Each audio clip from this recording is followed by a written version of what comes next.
Te damos gracias, Señor, esta mañana. Gracias por permitirnos una vez más venir ante tu palabra. Gracias por dirigirnos en cada palabra que estamos recibiendo los domingos. Gracias por tu misericordia. Te pedimos que ahora nos abras el entendimiento, nos des dirección en este tema que estamos aprendiendo en cuanto al orden de la salvación.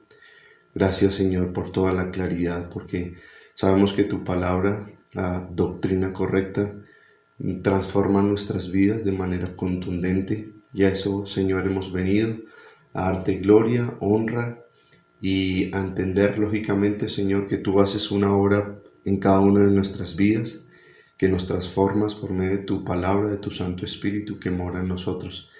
Y por eso nos presentamos, Señor, hambrientos, sedientos, por conocer tu voluntad, por conocer lo que está escrito para nosotros.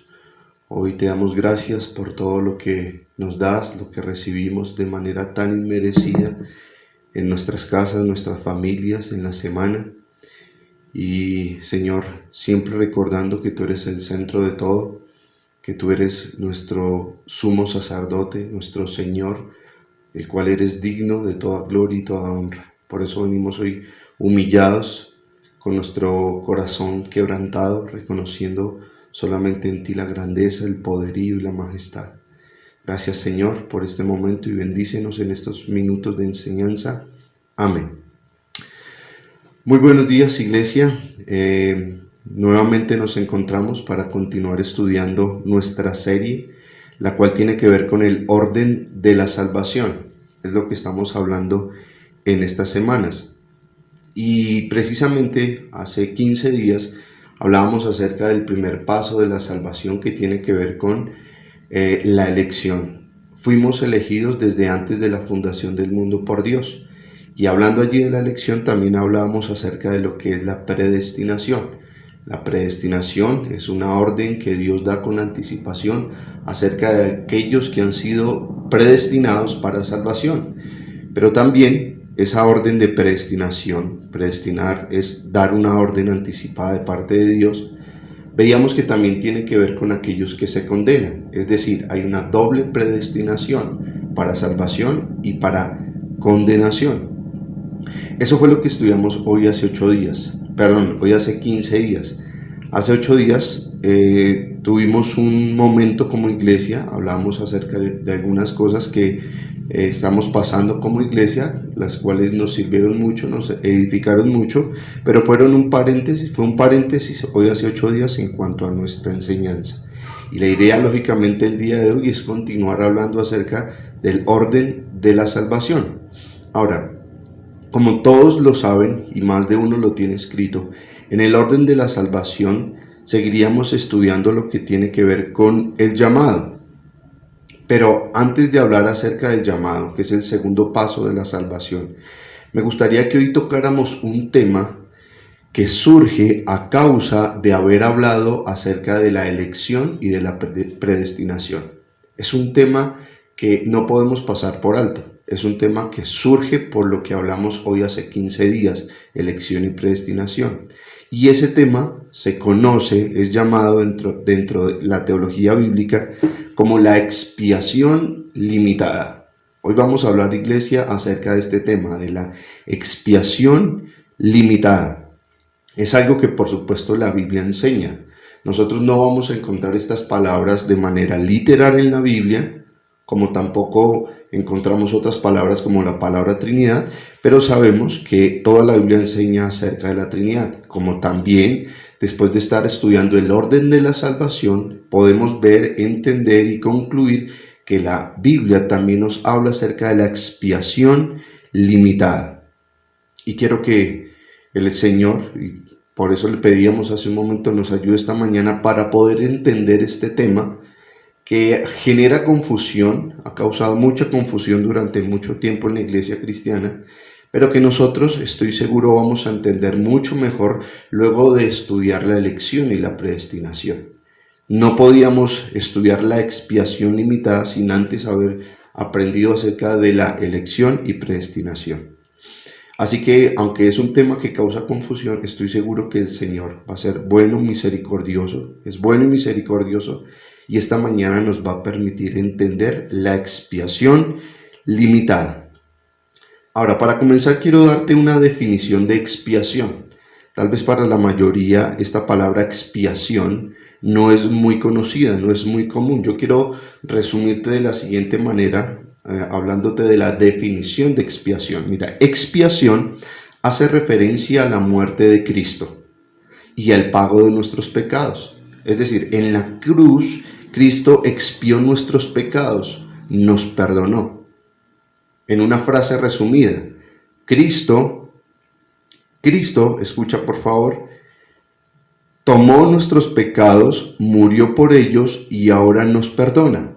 A eso se refiere la expiación. Eso es lo que tiene que ver con la expiación, con la muerte del Cordero en la cruz por nuestros pecados. Y lógicamente también tiene que ver con el perdón de ellos. Ahora, eso es lo que tiene que ver, o a eso se refiere la expiación. Pero es de aquí precisamente donde quiero partir, porque comienza a surgir un tema un poco espinoso, un tanto difícil para asimilar por muchos, y tiene que ver con lo siguiente, porque entendemos que Cristo murió en la cruz para perdón de pecados. Cristo murió en la cruz, se ofreció a sí mismo como un cordero expiatorio. La pregunta es, ¿Cristo murió por el pecado de todos los hombres? Eso es lo que comúnmente se escucha y lo que comúnmente se afirma, que hablando precisamente de la cruz del Señor Jesucristo, se dice y se enseña que Cristo murió en la cruz, se sacrificó por el pecado de todos los hombres. Pero ¿será que realmente esto es así?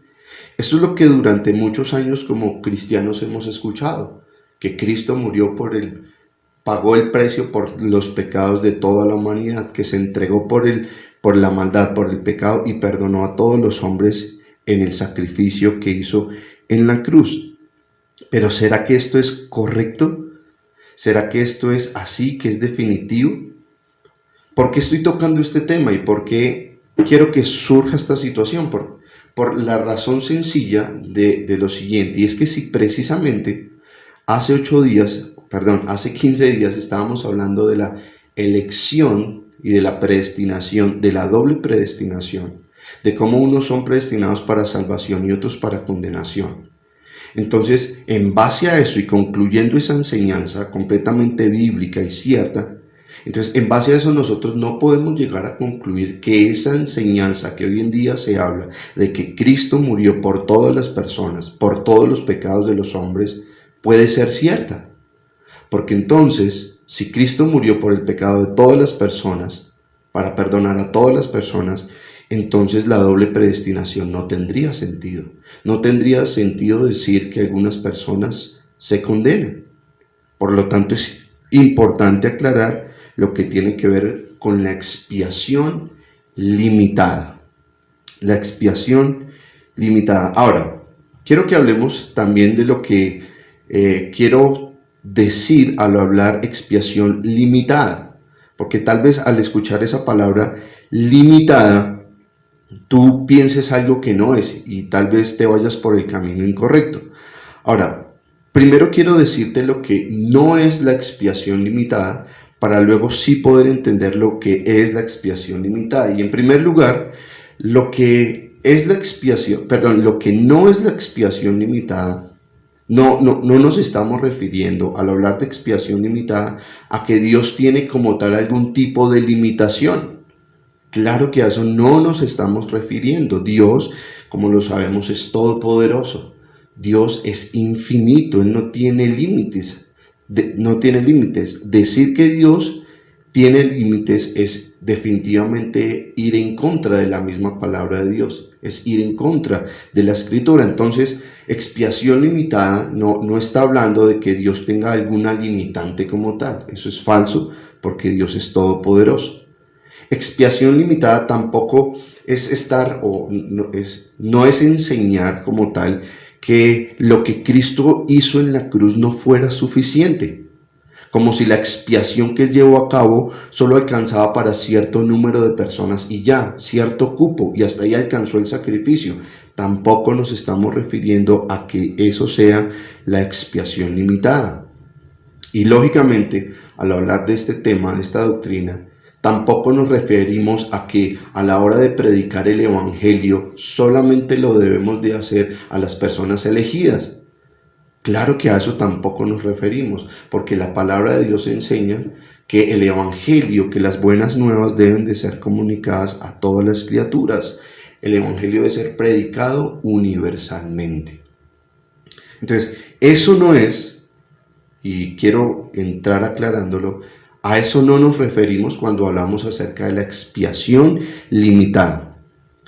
Ahora, cuando decimos lo que verdaderamente estamos hablando, lo que verdaderamente es la expiación limitada, nos referimos a que Jesús en la cruz obtuvo o aseguró la salvación no de todas las personas, sino de las personas elegidas por Dios.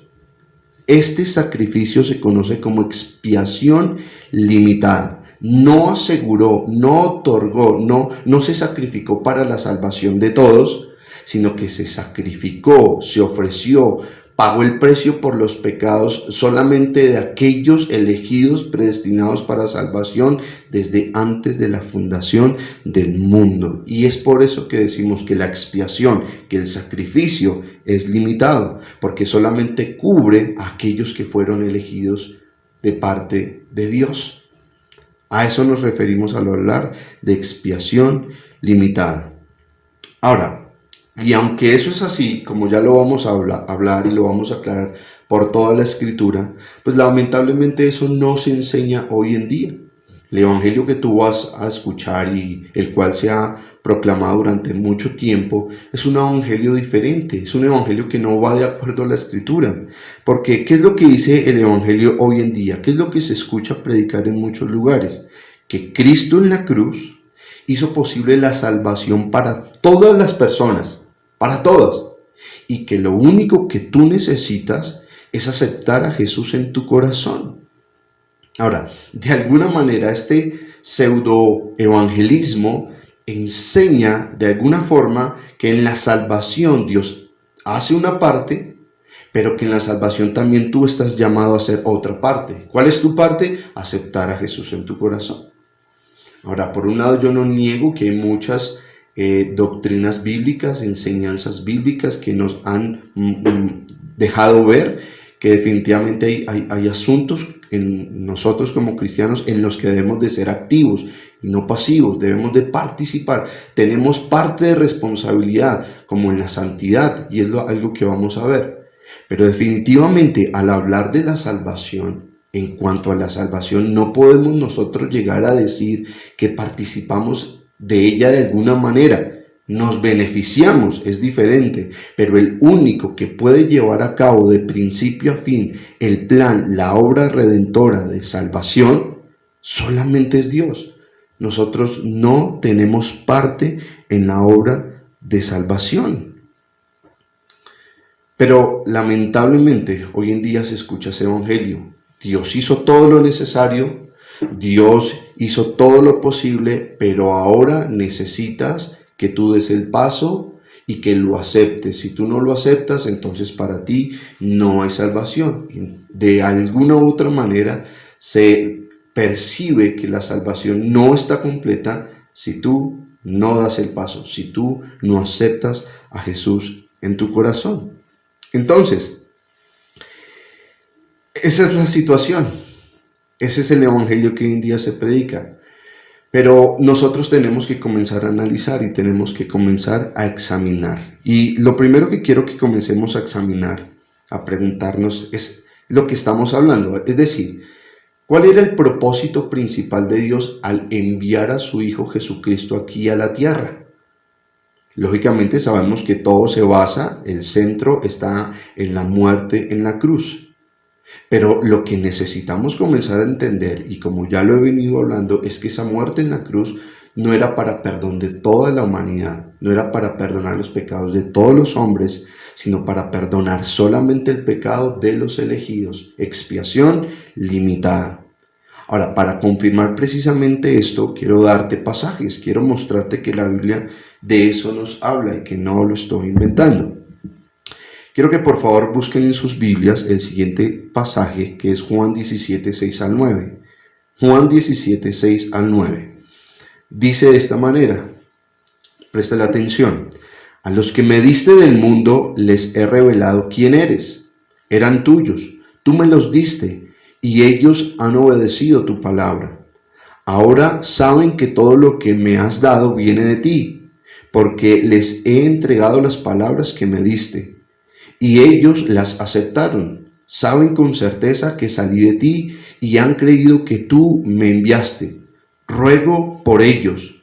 No ruego por todo el mundo, sino por los que me has dado, porque son tuyos. ¿Te fijaste en este pasaje?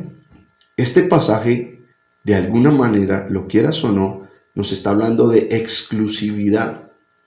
Yo quiero preguntarte, ¿en este pasaje ves a Jesús rogando para que todo el mundo sea salvo? ¿Ves a Jesús rogando por toda la humanidad?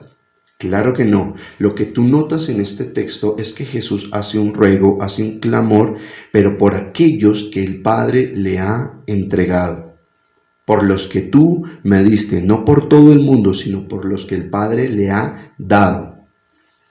Ahora, ¿quiénes serán aquellos por los que el Señor en ese momento está rogando? Nosotros lógicamente sabemos que en ese preciso instante el Señor se está refiriendo a los 11 discípulos que el Señor que Dios el Padre le había dado a Jesús, y por esos 11 discípulos está rogando. Sabemos que por Judas no. Por los 11 discípulos. Sin embargo, nosotros continuamos leyendo y versículos más adelante en este mismo capítulo encontramos más luz al respecto. Juan 17, versículo 24. Juan 17, versículo 24. Continúa hablando nuestro Señor y dice: Padre, quiero que los que me has dado estén conmigo donde yo estoy, que vean mi gloria, la gloria que me has dado, porque me amaste desde antes de la creación del mundo. Y por aquí, me adelanté a una cita. Quiero leer otra cita antes de leer la que acabamos de observar, y quiero que leamos Juan 17, también ahí en ese mismo capítulo, pero los versículos 20 al 21. Estábamos hablando que en ese momento Jesús está rogando por los 11 discípulos, pero quiero que leamos ahora sí, por favor, Juan 17, 20 al 21. Dice así: no ruego solo por estos, es decir, por los 11. Ruego por los que han de creer en mí por el mensaje de ellos, para que todos sean uno. Padre, así como tú estás en mí y yo en ti, permíteme que ellos también estén en nosotros, para que el mundo crea que tú me has enviado. Entonces, como te das cuenta, no solamente está rogando por los 11, sino que aparte de eso está rogando por todos aquellos que van a creer a través del mensaje que los apóstoles o que los discípulos más adelante iban a predicar. Y como te das cuenta, no está hablando de todo el mundo, está hablando solamente de aquellos predestinados para salvación. Es decir, si eres salvo, si has sido rescatado y si tu pecado ha sido perdonado, eso significa que en este ruego que el Señor estaba haciendo en ese momento, tú también estás incluido. También Jesús estaba rogando por ti al Padre en ese momento, pero no era por todo el mundo. Ahora sí, quiero que sigamos leyendo y leamos Juan 17, 24. Juan 17, 24, porque es otro pasaje que ya lo leí, pero lo quiero volver a leer, que nos muestra definitivamente que la expiación es limitada, que Cristo no murió por todas las personas, sino solamente por los elegidos. Juan 17, 24, Padre, quiero que los que me has dado estén conmigo donde yo estoy. Que vean mi gloria, la gloria que me has dado, porque me amaste desde antes de la creación del mundo. Ahora, nosotros sabemos que si la eternidad, si la salvación es estar por siempre con Jesús, por siempre con Dios, nosotros entendemos por este mismo texto que lo que Jesús está pidiendo es que está pidiendo por aquellos que van a estar con Él por siempre.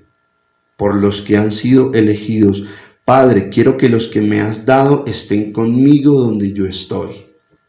No todas las personas. Jesús no ora de esa manera como hoy en día se escucha orar a muchos, diciendo pues que en últimas todos somos hijos de Dios, que no hay diferencias, que todos vamos para el cielo. Ese es un pensamiento universalista, que todos somos hermanos, que no hay ningún problema, que aunque tenemos ciertas diferencias, pues todos somos hijos de Dios, todos tenemos el mismo Padre. Pero eso es una completa mentira, eso no es real. Una cosa diferente es que todos seamos creación de Dios, pero no todos somos hijos de Dios. Y lo podemos confirmar precisamente a la luz de los pasajes que estamos leyendo. Quiero que veamos otro. Juan 6 del 37 al 40. Juan 6, 37 al 40 dice así: todos los que el Padre me da vendrán a mí, y el que a mí viene no lo rechazo, porque he bajado del cielo no para hacer mi voluntad, sino la del que me envió. Y esta es la voluntad del que me envió, que yo no pierda nada de lo que él me ha dado, sino que lo resucite en el día final. Porque la voluntad de mi Padre es que todo el que reconozca al Hijo y crea en él tenga vida eterna, y yo lo resucitaré en el día final. Ahora, quiero hacerte una pregunta en base a lo que acabamos de leer, y es la siguiente: ¿quiénes son, según el pasaje, los que van a resucitar para vida eterna? Para vida eterna me estoy refiriendo a quiénes son los salvos, quiénes son los que el Señor no va a permitir que ninguno de ellos se pierda. Pues como lo dice el mismo texto, solamente aquellos que el Padre llevó a Jesús.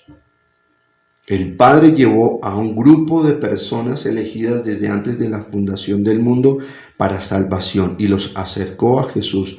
Ahora, Jesús con ellos tiene una tarea específica y el mismo Señor la aclara. La tarea asignada del Padre hacia Jesús es que de los que Jesús reciba no se pierda absolutamente ninguno de ellos, sino que los resucite en el momento que se lleve a cabo la resurrección.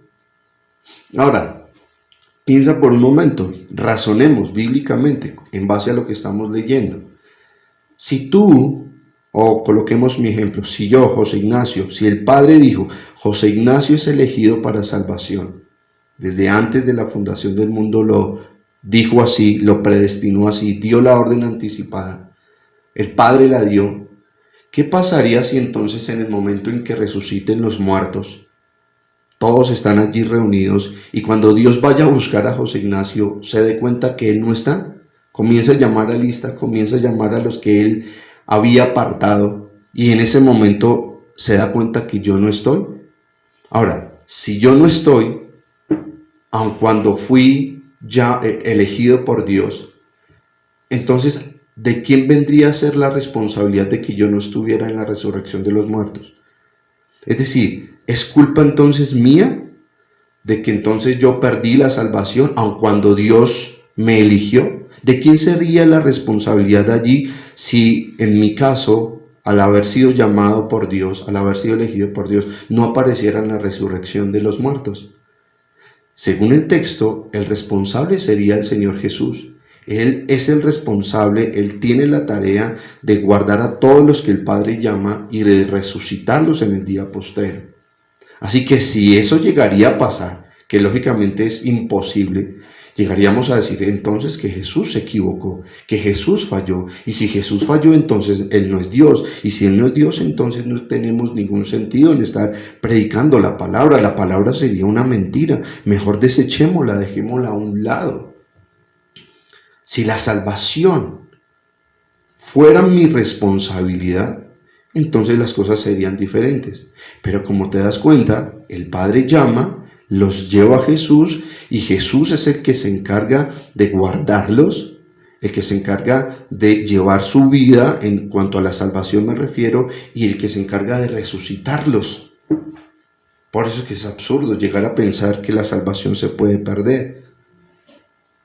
Las personas enseñan que la salvación se puede perder porque ignoran toda la doctrina bíblica, porque solamente conocen ciertas partes y predican lo que por años han escuchado. Pero cuando nosotros nos tomamos la tarea de tomamos el tiempo de hacer las cosas con profundidad, con exactitud, detallando, perseverando, nos vamos a dar cuenta que no tiene sentido lo que se enseña hoy en día en muchos lugares. Así que, si yo fui elegido por Dios y en últimas no me salvé, ¿quién tendría la culpa? La tarea de salvarme no es mía. La tarea de salvarme solamente le compete a Jesús. ¿Y qué es lo que dice la Biblia? Mira, la Biblia nos enseña que si nosotros fuimos elegidos, si nosotros fuimos predestinados, nada nos podrá separar del amor de Cristo. Nada nos podrá separar del Señor. Estamos en sus manos, estamos guardados en el Padre, estamos guardados en el Hijo.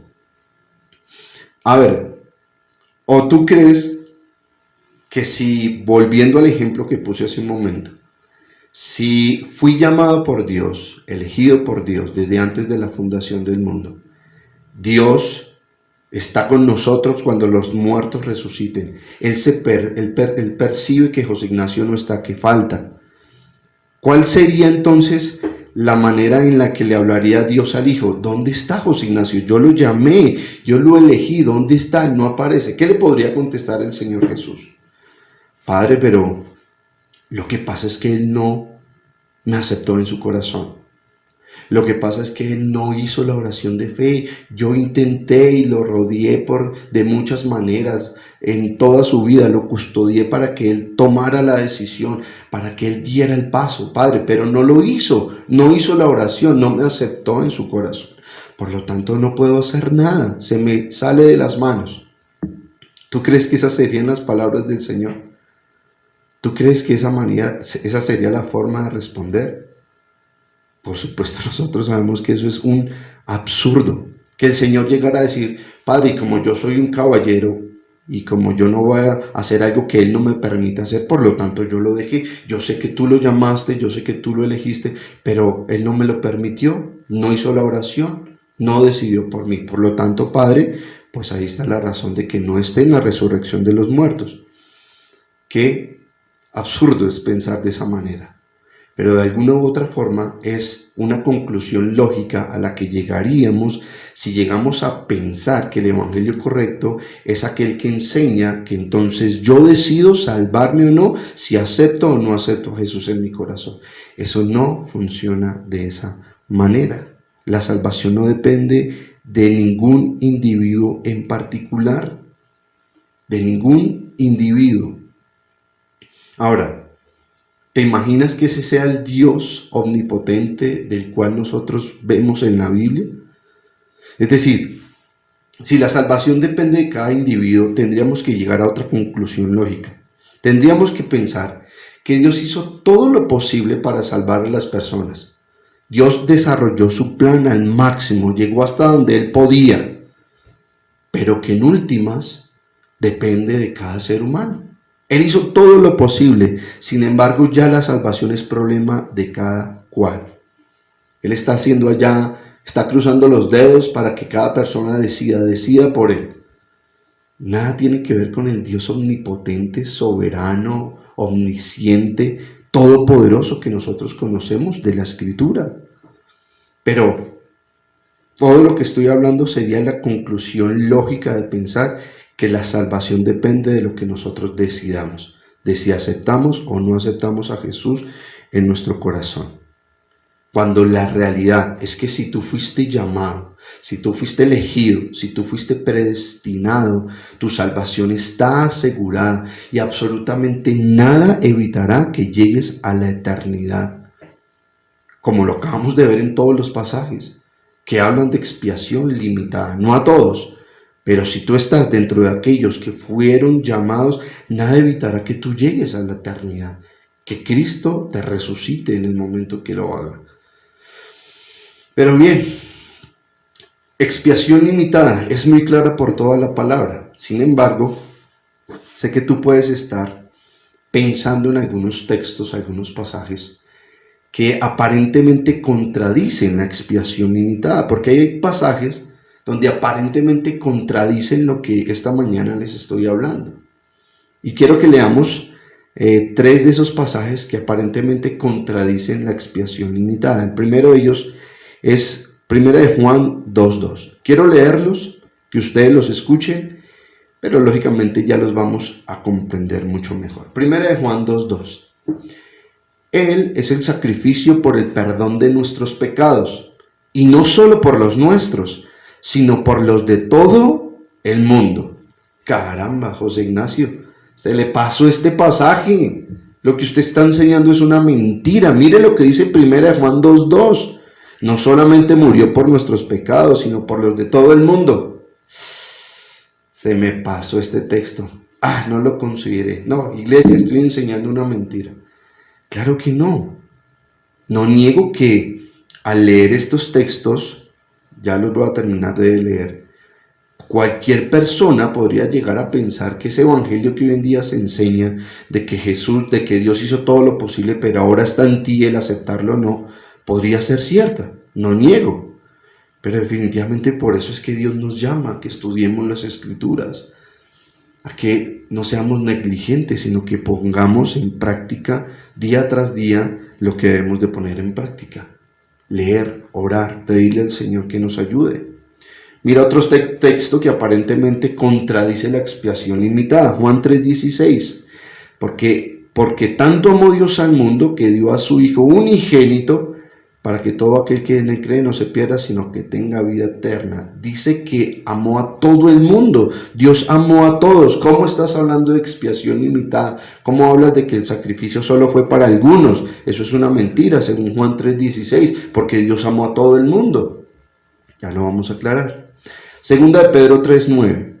El Señor no tarda en cumplir su promesa, según entienden algunos la tardanza. Más bien, Él tiene paciencia con ustedes, porque no quiere que nadie perezca, sino que todos se arrepientan.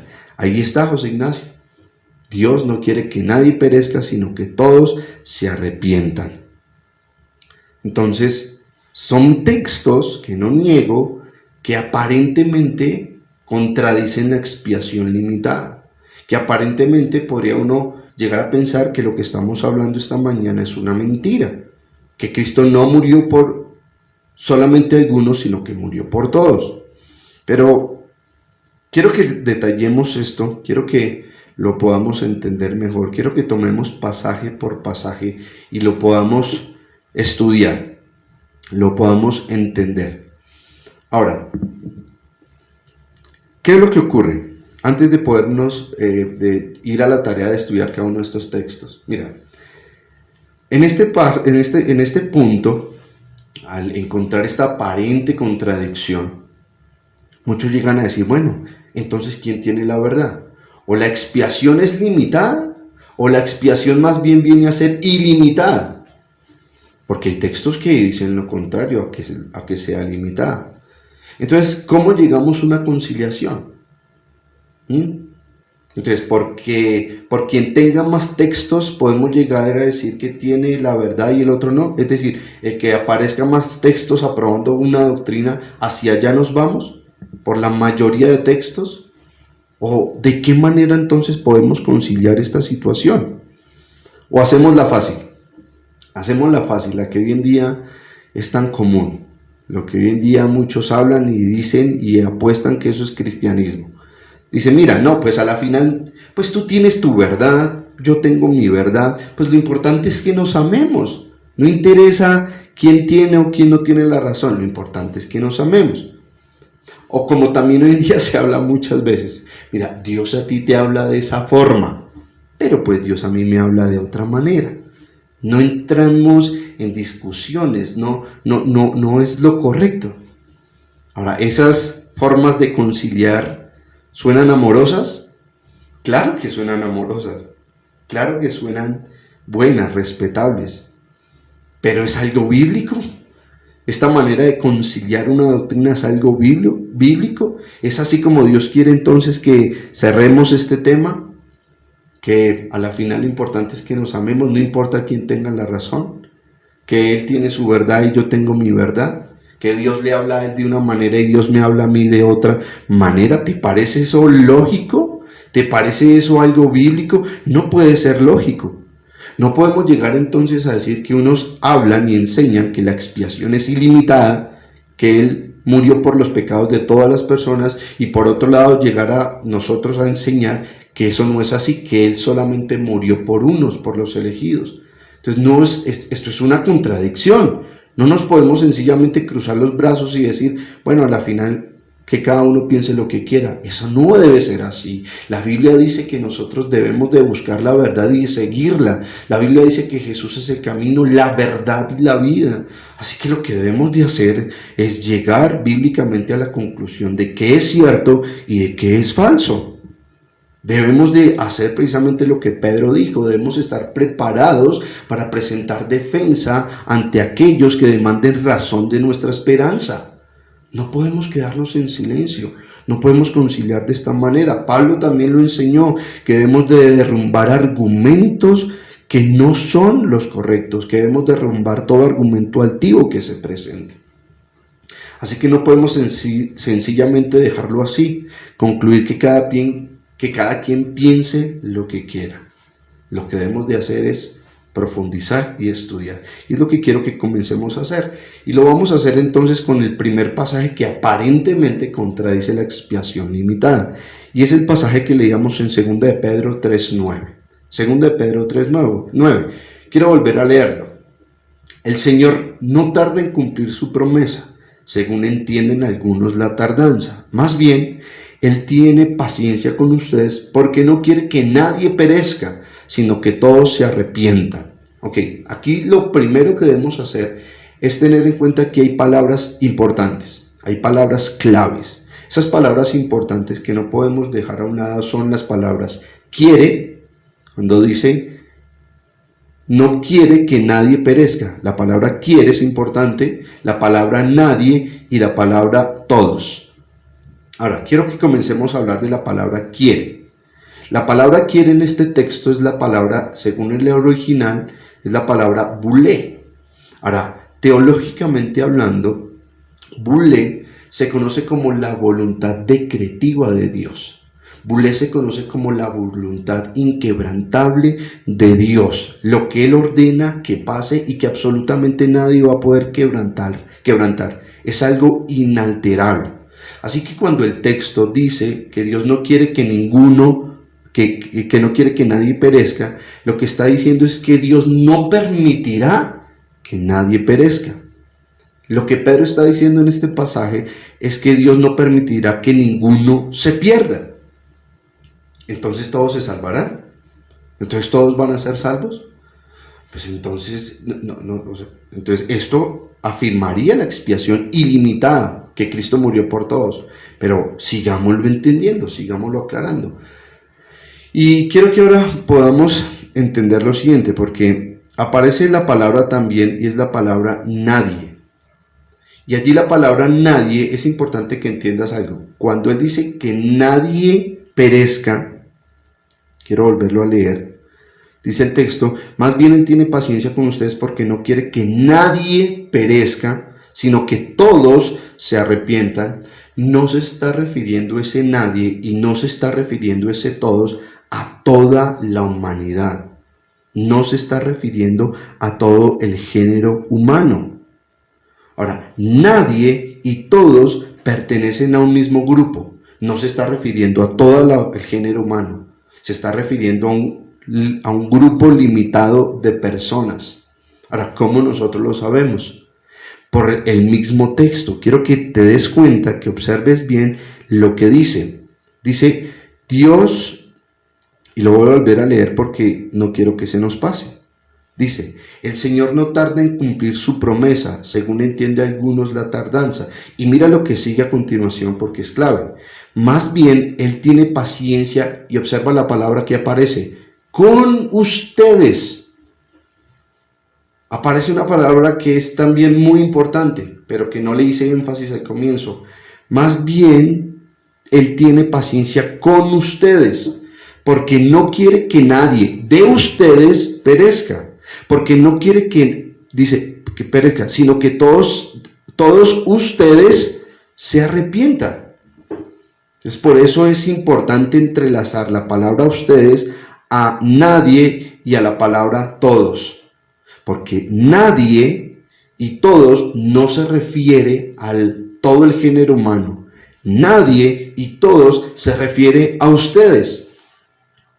La pregunta es, ¿y quiénes son ustedes? ¿Quién es este grupo al cual allí se refiere como ustedes? La carta se refiere como ustedes. Contexto. Segunda de Pedro 1.1, allí lógicamente en la misma carta, Segunda de Pedro 1.1, dice así: Simón Pedro, siervo y apóstol de Jesucristo, a los que por la justicia de nuestro Dios y Salvador Jesucristo han recibido una fe tan preciosa como la nuestra.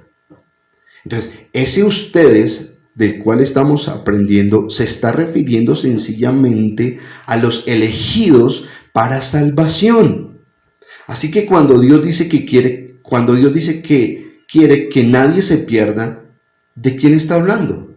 Está hablando de ustedes. ¿Y quiénes son ustedes? Los que recibieron la misma fe salvadora, como se está refiriendo al comienzo de la carta el apóstol Pedro.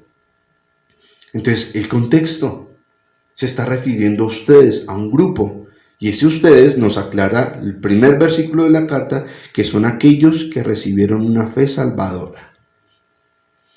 Ok, entonces en realidad este texto que acabamos de examinar no contradice la expiación limitada, no va en contra de la expiación limitada, sino todo lo contrario, la avala, la aprueba, la confirma. Sigamos analizando el siguiente texto, Juan 3.16. Juan 3.16. Porque tanto amó Dios al mundo que dio a su Hijo unigénito, para que todo el que cree en Él no se pierda, sino que tenga vida eterna. Ahora, amó a todo el mundo. Es verdad, lo dice el texto. Pero ¿quiénes se van a salvar? Dice que los que creen. Entonces no dice el texto que todo el mundo se va a salvar. Aclaro eso. Dice que amó a todo el mundo, pero no que todos se van a salvar, sino solamente los que creen. Y nosotros, entendiendo el orden de la salvación, ya sabemos mejor y vamos a comprender mejor mensajes más adelante lo que significa estos que creen, porque no van a creer como algo natural en ellos. No es que hay un arrepentimiento en ellos personal y que por lo tanto llegaron a recibir la salvación, porque creyeron por sí mismos. No, porque nosotros sabemos que Dios coloca el querer como el hacer. Y si ellos creen es porque han sido elegidos y predestinados y van a ser llamados. Así que hay un orden detrás de esa salvación, que es la que estamos estudiando. Pero el texto dice, es verdad que amó a todo el mundo. Ahora, lo importante es entender allí en este pasaje a qué amor se refiere. La Biblia habla acerca de varios amores. Y allí el amor que está empleando el texto es el amor ágape. El amor ágape. Y el amor ágape tiene que ver con un amor de beneficencia y de benevolencia. Y ese es el amor con que precisamente Dios ama a todo el mundo, con un amor de beneficencia y de benevolencia. Es decir, Dios tiene una buena intención con todas las personas. Dios tiene buena intención con los impíos. Y esa buena intención se refleja en su beneficencia. Dios hace salir el sol sobre justos e injustos. Hace que caiga la lluvia sobre malos y sobre buenos. Entonces allí lógicamente estamos viendo un amor, pero es un amor ágape. Así que Juan 3.16, estoy de acuerdo, está hablando de que Dios amó a todo el mundo. Ahora, no lo amó en tiempo pasado, sino que Dios sigue amando a todo el mundo. Y lo continúa haciendo con amor ágape, con un amor de beneficencia, con un amor de benevolencia. Dios es bueno, tiene una buena intención con el impío. Y por eso vemos que aún permite que estas personas que le dan la espalda al Señor tengan trabajo, tengan salud, tengan una familia, tengan unos ingresos. Así que, claro, amó a todo el mundo, pero solamente los que creen son salvos. Así que, de la misma manera, este versículo, Juan 3.16, favorece la expiación limitada, porque lo que nos está diciendo es que no todos se van a salvar. Creo que comienza a ser más claro. Y quiero que analicemos el último texto, que es 1 Juan 2.2, donde nuevamente al parecer contradice la expiación limitada, pero lo vamos a entender mejor. Juan 2:2. Él es el sacrificio por el perdón de nuestros pecados, y no solo por los nuestros, sino por los de todo el mundo. Ahora, hay que razonar, hay que comprender, hay que pensar. Si Jesucristo, si el sacrificio expiatorio en la cruz del Calvario hubiera sido por los pecados de todo el mundo, entonces ¿por qué la Biblia enseña que hay personas las cuales van a ser condenadas? No tendría ningún sentido. Sencilla es emplear la lógica. La Biblia dice, por muchos lugares, lo leíamos en Judas, aquellos que han sido destinados a condenación, Apocalipsis, cuando nos habla del juicio del gran trono blanco, nos podemos dar cuenta, leemos allí cómo muchas personas van a ser lanzadas al fuego eterno, van a ser condenadas. Entonces hay que entender, hay que tener en cuenta eso. Primero, no todas las personas van a ser salvas. La Biblia habla acerca de aquellos que van a ser condenados. Pero entonces, ¿cómo entendemos este pasaje? Lo que acabamos de leer, ya entendiendo y teniendo en cuenta que no todos van a ser salvos. Bueno, quiero que podamos entender este pasaje leyendo otro que es Apocalipsis 5:9. Apocalipsis 5:9. Dice así: y entonaban este nuevo cántico. ¿Quiénes están entonando? Lógicamente estamos hablando de aquellos que fueron salvos por el Señor, de las personas elegidas para salvación. Y mira el cántico que entonaban, mira las palabras que ellos decían en el cántico. Digno eres de recibir el rollo escrito y de romper sus sellos, porque fuiste sacrificado y con tu sangre compraste para Dios gente de toda raza, lengua, pueblo y nación. Allí lo que está haciendo el texto es describiendo a través de este cántico lo que Jesucristo hizo por medio de su sangre. Dice que compraste para Dios gente de toda raza, lengua, pueblo y nación. El énfasis en este texto, el énfasis en este pasaje, no es que Dios salvó a todo el mundo. No ese es el énfasis en el pasaje. Y estoy hablando de Apocalipsis 5:9 y hablando del énfasis de este texto porque es el mismo énfasis que encontramos y que aparece en Juan 2:2. Cuando dice Apocalipsis 5:9 que con tu sangre compraste para Dios gente de toda raza, lengua, pueblo y nación, el énfasis allí es decir que a la hora de dar la salvación, de traer la salvación, no hubo ninguna distinción para las personas. No hubo distinción. Es decir, quiero explicarlo. Cuando Dios decidió a quién salvar, cuando Dios escogió a sus elegidos, Él no tuvo ninguna distinción. Es decir, a Él no le importó si pertenecía a Israel, si era judío o no era judío, si era hombre o si era mujer, si era negro o si era blanco. No tenía absolutamente ninguna distinción, sino que de todos ellos Dios los salvó porque los llamó. Así que allí está hablando es de que no hubo distinción, pero no está hablando de que salvó a todo el mundo, sino de que no hubo distinción al momento en que Dios decidió salvarlos, en el momento en que Dios decidió llamarlos. Entonces, tenemos suficiente evidencia para enseñar que la expiación es limitada. Si estás diciendo y estás enseñando que Jesús murió por todos los pecadores y que lo único que resta es que tú decidas aceptarlo en tu corazón, estás enseñando un falso evangelio. Estás siendo un cristiano antibíblico y debes de arrepentirte y pedirle perdón al Señor. Ahora muchos podrán decir, pero ¿por qué predica este tipo de mensajes? Creo que no tienen relevancia, podrían pensar muchos, pero claro que la tienen. Porque definitivamente, ¿qué podemos llegar a decirle al Señor cuando nos presentemos y lleguemos con tanta falsedad, creyendo que estábamos tan bien, pero estábamos tan desviados? Entonces, ¿no es importante enseñar estas cosas? Claro que son importantes. Claro que es muy valioso entender que el sacrificio de nuestro Salvador no fue por todos, sino que fue por aquellos elegidos.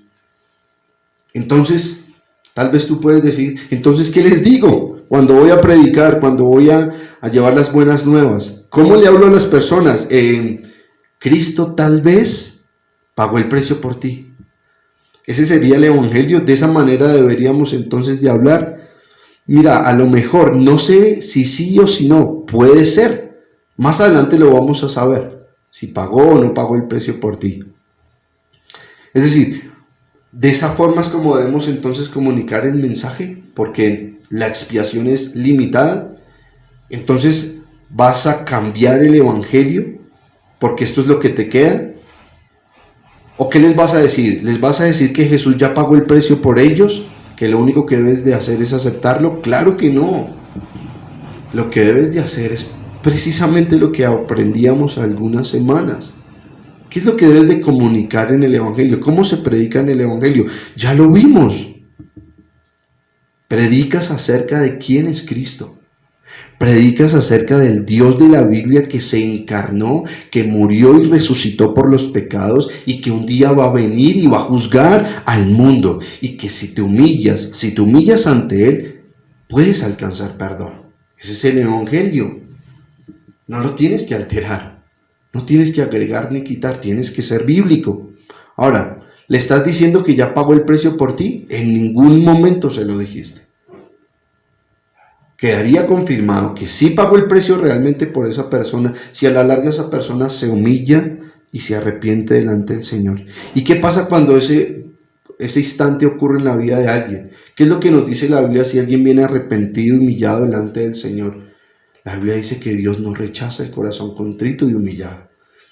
Así que por supuesto allí va a haber salvación. Así que a manera de conclusión, la salvación es suficiente para todos los hombres, pero solo es eficiente para los elegidos. La obra en la cruz alcanza para salvar a todos, pero solo tendrá efecto en los elegidos. Con esto quiero cerrar porque lamentablemente muchos de nosotros fuimos enseñados de maneras tan equivocadas. Fuimos enseñados de maneras tan distintas a la verdad. Y por esas enseñanzas es donde llegamos a vivir vidas cristianas tan equivocadas. Por ejemplo, cuando se presenta en medio de los cristianos que llegan a decir, ¿saben? Yo no voy a la iglesia, yo dejo de ir a la iglesia o se dejó de congregar porque no tiene la cara para presentarse delante del Señor. Porque siente que ofendió a Dios de una manera tan profunda y tantas veces que no tiene cómo presentarse delante del Señor. Se ha portado tan mal que cómo va a ser un hipócrita al ir a la iglesia. Y ese es el pensamiento de muchas personas. Y por esa razón muchos han dejado de congregarse. Porque no quieren, según ellos, ser hipócritas con Dios por todo el pecado que cometen. ¿Y acaso crees tú que Dios solamente se entera de tu pecado si vas a la iglesia? Mira esta objeción lógica. ¿Por qué razón el enfermo diría, sabes, yo no voy al hospital porque es que estoy muy enfermo? Y pues a la larga, qué pena, ¿qué va a decir el doctor de mí? ¿Tú te imaginas esa situación? ¿Que un enfermo piense de esa manera? ¿Cómo va a ir al hospital si se siente tan enfermo? ¿Qué va a decir el doctor de él? Bueno, pues algo así de ilógico es lo que dice cada creyente cuando dice que no regresa a la iglesia, que no vuelve a la congregación porque está pecando, porque se ha portado mal. Todo lo contrario, lo que nosotros como cristianos debemos hacer es ir al Señor y decirle, Dios, yo sé que soy un gran pecador. Señor, yo no niego que soy malvado. Pero tu palabra dice que eres fiel y justo para perdonarme. Y todo gracias a lo que el Señor Jesucristo hizo por mí en la cruz. Tu palabra dice que desde la eternidad tú ordenaste que yo fuera salvo. Y no solamente ordenaste mi salvación, sino que también ordenaste mi santidad. Así que, Señor, yo te ruego y te suplico que me permitas ver esas evidencias de tu obra en mi corazón. Eso es lo que debemos hacer. Señor, yo no tengo el poder para cambiarme a mí mismo, pero tú ya lo ordenaste todo. Ordenaste que yo fuera apartado, que yo fuera transformado. Ordenaste que yo fuera a la imagen y semejanza de tu Hijo, nuestro Señor Jesucristo. Así que quien entiende el evangelio correcto jamás va a dejar de ir a la iglesia, jamás va a dejar de congregarse por el pecado. Jamás vas a escuchar a una persona que conoce el verdadero evangelio decir: no tengo la cara para ir a la iglesia, creo que Dios me rechazó como a Saúl. No, jamás va a decir una persona que conoce la palabra, que conoce la doctrina, va a pensar de esta manera, sino que va a saber y va a comprender que su Señor es fiel y justo para perdonar sus pecados. Comprende, sabe que cuando peca tiene un abogado que lo libra de la condenación. Entiende esa persona que conoce la verdadera doctrina, que no puede confiar en sus fuerzas, sino que solamente confía en el poder de Dios. Así que, ¿qué es lo que produce el verdadero evangelio bíblico en las personas? Que nosotros nos humillemos delante de Dios, que nosotros caigamos rendidos delante de nuestro Salvador, porque nos damos cuenta que sin Él no somos absolutamente nada, no somos nada. Eso es lo que produce el verdadero evangelio, te humilla ante Dios reconociendo que nada puedes hacer y que cuando Él te cambia, cuando Él te transforma, cuando estás siendo usado por Él, lo único que tú puedes llegar a concluir, lo único que tú puedes llegar a decir es: toda la gloria y la honra para mi Señor. Porque entiendes y eres consciente de que si estás donde estás, si has llegado donde has llegado, no lo merecías, no fue por tus propios medios, no fue por tus capacidades, sino solamente porque Dios decidió perdonarte, porque Dios te rescató y te libró una y otra vez. Ese es el verdadero evangelio, no el que exalta a las personas, sino el que humilla a las personas delante de un Dios tan grande, tan poderoso, tan bueno y tan misericordioso. Y ese es el evangelio que Dios quiere que vivamos, no solo en tierra deseable, sino en toda la tierra, en aquellos que han sido elegidos. Y por eso es que estos mensajes que tal vez para muchos dicen: el estudio mata, la letra mata, que lejos están de la verdad. El conocer la palabra, el profundizar la escritura, lo que nos va a llevar a hacer es vivir vidas que agraden al Señor, que encontremos la verdad y la podamos seguir, iglesia. Esta es mi oración y con esto quiero cerrar. Pidámosle y clamémosle al Señor porque Él nos permita en esa misericordia seguir entendiendo, seguir recibiendo y estar siempre tan agradecidos, porque entendemos que aunque esa expiación es limitada, tú y yo somos parte de ese grupo, de los cuales nos beneficiamos del sacrificio de Jesucristo en la cruz. Vamos a orar, iglesia, vamos a darle gracias a nuestro Dios. Padre, te agradecemos en esta mañana. Gracias por lo que nos has hablado, lo que nos has enseñado, por lo que nos has aclarado. Y lo que vemos definitivamente es que lo único que nos queda es venir rendidos y humillados ante ti, agradecidos por tanta bondad, entendiendo, mi Señor, que fácilmente hubiéramos podido ser de aquellos reprobados, de aquellos predestinados para condenación, pero a ti te plació el salvarnos. A ti te plació, Señor, el rescatarnos. Si nos has dado lo más grande, lo más precioso, Señor, ¿cómo llegamos a ser tan ignorantes y tan faltos de entendimiento que muchas veces nos ponemos males porque no recibimos algo en oración? Porque entonces nos deprimimos porque no cambia nuestra situación financiera, porque no salimos de una enfermedad. Cuando esas cosas, Señor, a lo último son tan secundarias. Esas cosas, Señor, vienen y van. Este mundo todo va a ser quemado. Lo importante, Señor, es que nos has apartado y que podemos estar convencidos de que esta tierra, que este mundo Señor, no va a oscurecer nuestro entendimiento. Este mundo, esta tierra no nos consumirá, porque hemos sido elegidos por ti. Y como lo dice la palabra, Cristo se encarga de guardarnos. Cristo se encarga de llevarnos a la glorificación, de resucitarnos, mi Jesús. Por eso, ¿qué nos resta hacer a nosotros? Sino agradecerte y cada vez más vivir rendidos, reconociendo que todo lo haces tú, que la gloria y la honra es para ti, solamente para ti, mi Señor. Que nosotros somos viles pecadores que nada merecemos, sino solamente la condenación eterna. Pero tú, a ti te ha placido el salvarnos por misericordia y gracia. Padre, gracias por hacernos entender la expiación limitada y ahora saber lo que vamos a hablar y no seguir pecando con nuestros labios, de llegar a hablar cosas en una seguridad, pero una seguridad basada en la ignorancia. Gracias, Padre, porque ahora podemos con humildad salir a proclamar el Evangelio a todo el mundo de manera universal, entendiendo que en medio de todos ellos están los elegidos.